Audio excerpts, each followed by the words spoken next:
Hi guys, this is Utkarsh Bhargav. In this video, I'm gonna continue with the second chapter of first unit of Indian Economic Development, class 11th Economics.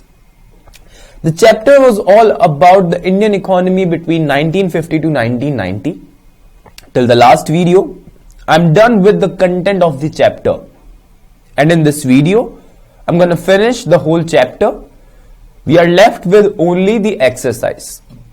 In this exercise, I am covering only 1 mark questions because the first unit is really very precise and these topics will contain almost every aspect of this chapter. You can say every corner of the chapter. So let us start with the content. First is define economy. Now what is an economy? You know this thing very well that economy is basically a system or a place. Economy एक ऐसी जगह होती है guys, अगर आपको मेरी इस chapter की फर्स्ट वीडियो याद हो तो मैंने जब इकोनॉमी को समझाया था, एक ऐसी जगह, एक ऐसा सिस्टम जो आपको कहीं ना कहीं प्रोवाइड करे means of work to earn your living. यानी कि इकोनॉमी एक ऐसी जगह है जो आपको काम का जरिया प्रोवाइड कराती है ताकि आप अपनी जिंदगी चला सके, और वहीं एक ऐसी जगह जो आपको काम नहीं प्रोवाइड करा पाती, आप उस जगह को कभी इकोनॉमी का नाम भी नहीं देते। लाइक मैंने एग्जांपल दिया था नॉर्थ पोल का। आज तक आपने बहुत सारी फाइट्स के बारे में सुना होगा, बहुत सारी वॉर्स के बारे में सुना होगा, लेकिन क्या अभी आपने सुना है कि नॉर्थ पोल के ऊपर किसी ने अटैक किया ताकि उसे एक्वायर कर सके? कभी किसी ने नहीं किया, क्योंकि अगर उसे किसी ने एक्वायर कर भी लिया तो वहां पर सर्वाइवल का स्कोप ही नहीं है। काम करना तो छोड़िए, वहां पर सर्वाइव भी नहीं किया जा सकता। So the thing is this कि इकोनॉमी सिर्फ उसी जगह को बोला जाता है जो आपको काम प्रोवाइड करा सके। तो डेफिनेशन यहां पे क्या लिखी हुई है?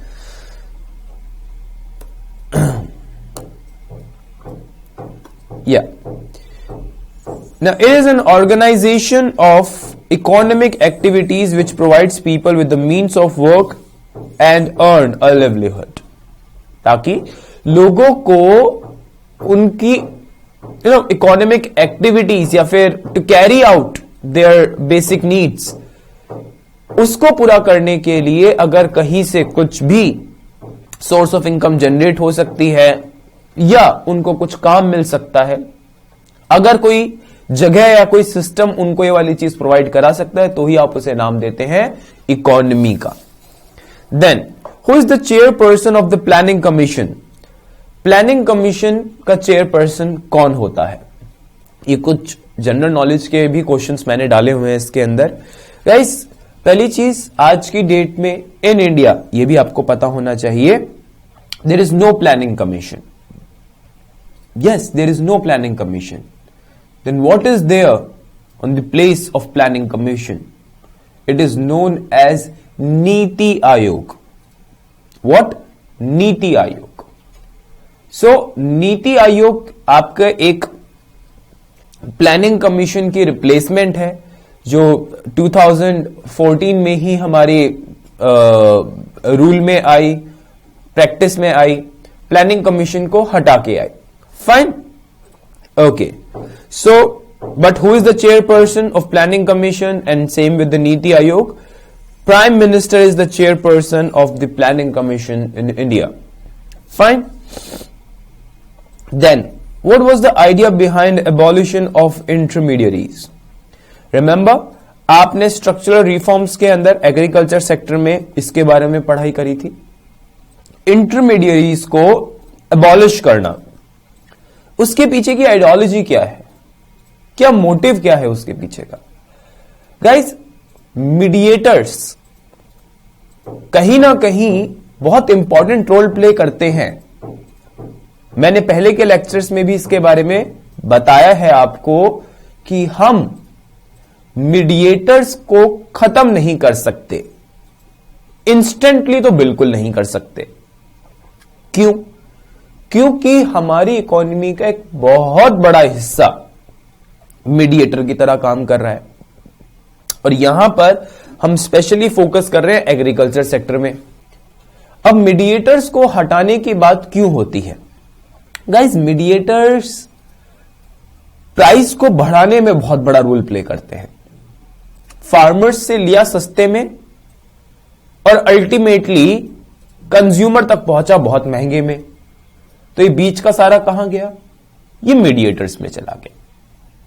अब मीडिएटर्स ज्यादा हो ये ठीक नहीं है, जितने कम हो सके उतना बढ़िया। तो जो एक्स्ट्रा मीडिएटर्स हैं हम उनको एबॉलिश करने की बात कर सकते हैं। क्या है point? The aim of abolition of zamindar was to make direct link between the government and the real cultivator so that the cultivators can get maximum profit. In between जो भी जमींदार्स हैं या जो भी मीडिएटर्स हैं उनको आप एबॉलिश करें ताकि डायरेक्ट बेनिफिट्स मिल सके फार्मर्स को, डायरेक्ट बेनिफिट मिल सके कंज्यूमर्स को। तो ये कहीं ना कहीं आइडिया था उसके पीछे का। Fourth point, write the classification of industries according to IPR 1956. I hope you remember IPR, that is Industrial Policy Resolution. So किस बेसिस पे क्लासिफाई किया गया ये हमने नोट्स में नहीं डाला हुआ, ये आगे क्वेश्चंस में है ये वाली चीज। IPR 1956 को कुछ इस तरीके से क्लासिफाई किया गया, 3 उसके शेड्यूल बनाए गए। शेड्यूल ए इंक्लूड्स 17 इंडस्ट्रीज, 17 इंडस्ट्रीज जो गवर्न्ड बाय पब्लिक सेक्टर, कि जो पब्लिक सेक्टर के अंदर है। शेड्यूल बी के अंदर includes 12 industries governed by public and private both, इसमें कुछ ऐसी इंडस्ट्रीज को डाला गया। And last is schedule C जिसके अंदर सिर्फ और सिर्फ प्राइवेट सेक्टर की firms I.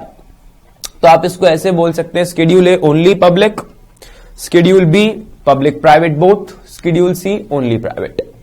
Fine, so this is the thing. Now what do you mean by green revolution? Green revolution क्या था? हरित क्रांति, आप सबको मैंने वाली बात बताई थी।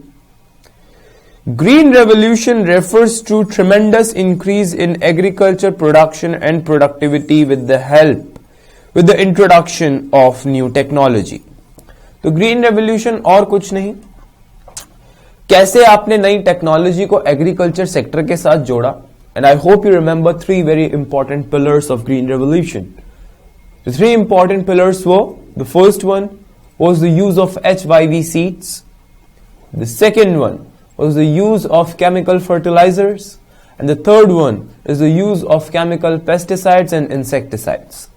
So these are the 3 basic pillars of the green revolution. So next, what is mean by small scale industries? Small scale industries, SSIs. Remember, मैंने आपको एक अमाउंट के तरीके से इसको बताया था। Currently the firm whose annual investment is more than 5 crore rupees in India, that won't be considered as an SSI. But the one who is making investment till 5 crores, means from 0 to 5 crores, that firm will be considered as the small scale industry, SSI. So the small scale industries are those in which the investment limit is till 5 crores. Now, what is marketable surplus? What is mean by that marketable surplus? Surplus means what? Extra. आपने जितनी production करी और उस production में अपनी self consumption को side में करने के बाद कि हाँ ये तो मेरी फैमिली की कंजम्पशन के लिए, उसके बाद जितना भी आपके पास सरप्लस स्टॉक बचता है, farmers use that surplus stock to sell in the market to make money, to make profits. So that is known as the marketable surplus, the surplus of the stock which you can sell in the market. So marketable surplus means production sold in the market after self-consumption by the farmers. तो self consumption के बाद जितना हिस्सा बच गया उसे वो market में बेच देते हैं. Then who formulates 5-year plans in India? 5-year plans India में फॉर्मुलेट करते हैं कौन? That is planning commission and now it is NITI Aayog. Then right the duration of current 5-year plan. बिल्कुल लेटेस्ट जो करंट चल रहा है, that is the 1st April 2017 to 31st March 2022. ये 5-year प्लान आपके चलेंगे. Name any 2 common goals of 5-year plan. Again हमने बहुत सारे लॉन्ग टर्म गोल्स की बात करी थी. Economic growth, equity, modernisation, self reliance, self dependence. तो ये सारे क्या है? हमारे लॉन्ग टर्म गोल्स. तो जैसे यहां पर 2 लिखे हुए हैं, growth and equity. So you can write any 2. Name the type of economy adopted in India. कौन सी टाइप ऑफ इकोनॉमी इंडिया में अडॉप्ट की गई है? The answer is mixed economy. I hope you remember the meaning of mixed economy. Guys, mixed economy is an economic system in which all the resources are controlled and organized by the private sector and public sector. Means everything is organized and controlled by both public as well as private. So even I told you this, that the whole world runs on mixed economic system, because socialist and capitalist, the both economic system in the present scenario is not at all possible, because they are really very complex, and people in these days are more globalized because of the source of communication we have, like internet, like telecommunication. Now everything is there on our fingertips. Now in such scenario, you cannot stop someone for not speaking anything, for not utilizing anything. So socialist and capitalist both are practically not possible in the present scenario in this world. So the answer is mixed economy. 12th, name 3 general problems of an economy. The general problems, the common problems known as the central problems of an economy, which are what to produce, how to produce, and for whom to produce. These are the central problems. Even I didn't taught this thing in our lectures because there is no significance of these topics in class 11th. These are the topics of class 12th microeconomics. But still, मैं इसको एक जल्दी से एक तरीके से समझा देता हूं. It is simply like